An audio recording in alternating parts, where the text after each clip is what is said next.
A federal judge in Boston has temporarily blocked President Donald Trump's plan to encourage federal employees to resign by offering them financial incentives. This decision came just hours before the deadline for federal workers to accept the buyout offer, which would have allowed them to stop working while still receiving their pay and benefits through September 30. A judge's ruling has extended the decision-making period until at least Monday, when a court hearing is scheduled. The buyout program, often referred to as a deferred resignation program, was part of Trump's broader strategy to reshape and downsize the federal workforce, an initiative that has garnered significant attention and controversy. Under this scheme, approximately 60,000 federal workers had already accepted the buyout before the judge intervened. The situation is relevant because it reflects ongoing tensions within the U.S. government regarding workforce management and civil service reform. A debate centers around whether such measures are legally sound or represent an overreach of presidential authority. Several labor unions have raised alarms about potential risks associated with accepting these buyouts, arguing they could violate existing laws and jeopardize employee rights.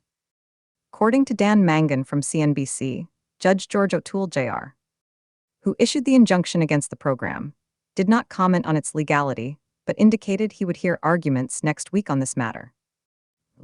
Associated Press reports detail how various labor unions have filed lawsuits against Trump's administration over these plans. The implications of this decision are significant for both current employees and the overall structure of government agencies. Administration officials believe that reducing the size of government can save taxpayer money and eliminate what they consider inefficiencies, often referring to entrenched bureaucracies. As the deep state, there is widespread concern among employees about job security and workplace morale. Historically speaking, there have been past instances where similar efforts were made to reduce government size or alter its operational framework.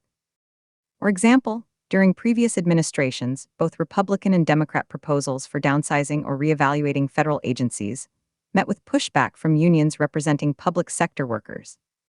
Examining this recent event in context, one sees that it highlights a larger trend within U.S. governance toward redefining roles within federal employment amidst pressures for efficiency and accountability.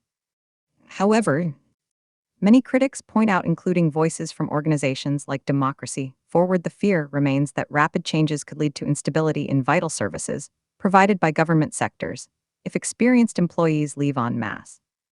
In conclusion, Trump's buyout program seeks to enact sweeping changes under a banner of reforming government efficiency, with prominent figures like Elon Musk playing advisory roles.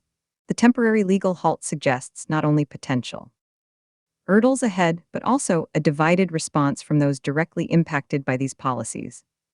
The ramifications will be closely monitored as discussions evolve around what constitutes fair treatment of public servants during periods of transition in leadership strategies.